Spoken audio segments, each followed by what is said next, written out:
और 2 किश्तें देंगे PCJ। है ना फायदे का सौदा? Jeweller for generations, PC jeweller.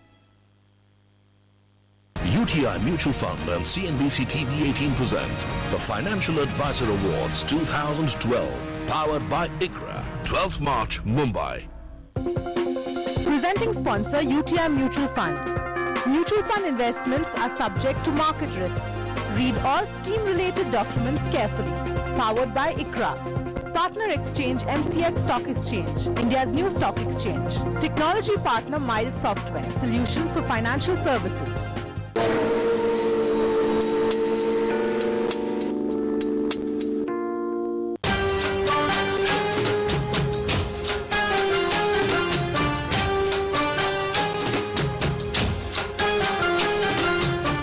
खड़े हैं सूरत में और यहाँ पर बड़े पैमाने पर, जैसे हम सब जानते हैं, डायमंड का कारोबार है, लेकिन इसके अलावा कई सारे MSMEs हैं, SMEs हैं जो टेक्सटाइल उद्योग से जुड़े हुए हैं। और ये शहर क्या चाहता है इस बजट से, ये जानने की कोशिश करेंगे यहाँ के कुछ कारोबारियों से, कुछ इंडस्ट्रियलिस्ट से।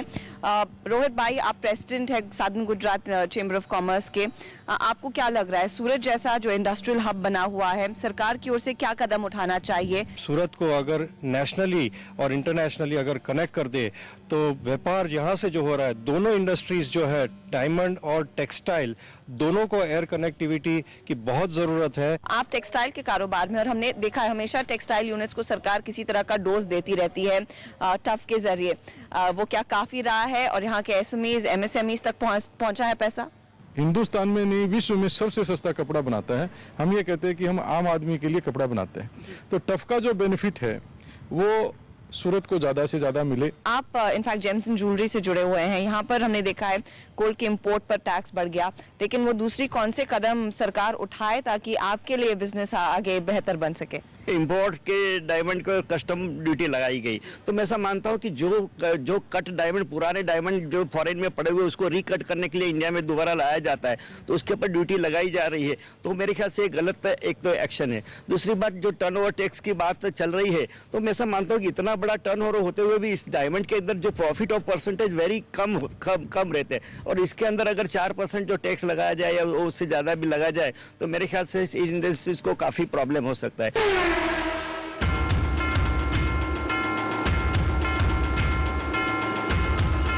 और फाइनली CNBC आवाज की ड्राइविंग फॉर ग्रोथ की जर्नी का आज अंत होता है। 5 राज्य, 8 दिन और 14 शहरों में ट्रैवल करके मेरी सहयोगी हर्षदा सावंत फाइनली महाराष्ट्र में एंटर कर चुके हैं, इनफैक्ट बॉम्बे में एंटर कर चुके हैं। मैं BKC में उनका इंतजार कर रही हूँ, उनके ट्रक का। अरे हर्षदा का ट्रक आया, चलिए।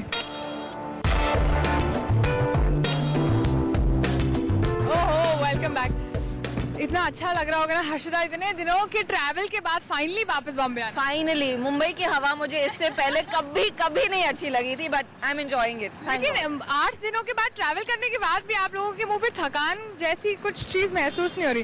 Okay, forget it. सबसे पहले मुझे ये बताइए कि 8 दिन ट्रैवल किया 4 राज्यों में, कैसा रहा है पूरा एक्सपीरियंस? बहुत ही रोमांचक रहा है। हमने हर तरीके के लोगों से मिले हैं, इंडस्ट्रियलिस्ट से मिले हैं जो ऑडीज जैगुआर्स में घूमते हैं, इसके अलावा हम किसानों से मिले हैं जो बहुत मेहनत करके किसान खेती बाड़ी कर रहे हैं। पंजाब आप पहली बार गए थे नीले? पहले बार गए थे। कैसा एक्सपीरियंस रहा? एक्सपीरियंस था, बहुत ही बढ़िया एक्सपीरियंस था।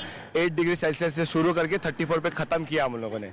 उसके बाद बहुत बढ़िया, विलेजेस बहुत अच्छे थे, रास्तों का ज़्यादा कुछ होना चाहिए था। पंजाब के रास्ते ठीक थे, पर पंजाब छोड़ने के बाद राजस्थान में पता नहीं चल रहा था कि गड्ढों में रास्ता है, रास्तों में गड्ढे हैं। नरेश, आप बताइए, ये 4 राज्य आपने ट्रैवल किया, कोई एक ऐसी मोमेंट जो आप कभी नहीं भूल सकते? वो मोमेंट है, रात को 2:30 बजे का समय था और हम लोग पंजाब राजस्थान बॉर्डर पे थे। आप अंदाजा लगा सकते हैं उस समय 3 से 4 डिग्री टेम्परेचर रहा होगा, and we were stuck in that winter, क्योंकि वहाँ पर स्टाफ जो था वो सेल टैक्स बैरियर का सो रहा था। हमने उनको जगाया, बाद में हमारा ट्रक क्लियर हुआ।